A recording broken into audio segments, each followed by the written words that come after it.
Welcome back mga katambalan, mga hot topic and issue pag-usapan natin. Update po tayo kay Barbie Fortesa na kung saan nga po ay nag-post ng si Barbie sa kanyang social media account at nasa EB Beauty and Content Studio itong si Barbie. Matapos naman po yun ay nag-post naman kaibigan at stylist nitong si Barbie na si Janra, at ito nga po ay kuha nga din sa EB Content Studio na kung saan ay may inaayusan nga po itong sina Piles na kung saan nga po ito ay si Barbie Fortesa, at nag-post din itong si Janra ng mga photos nila na kung saan nga po ay nagkaroon itong si Barbie ng endorsement shoot.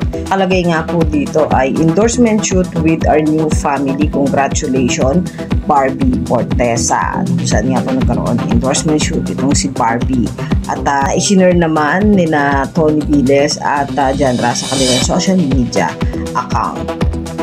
Samantalang si Barbie din ay binigyan nga ng 27th Gawad Pasado, ang pinakapasadong ng aktres ng telebisyon. Saan nga po ay mayroon nga pong award itong si Barbie Fortesa. Yan po yung mga update natin ngayon kay Barbie. Kayo mga katambalan, ano ang masasabi nyo? Mag-comment lang sa comment section at pag-usapan natin. Yan ang mga hot topic and issue dito lamang sa Tambalang JK.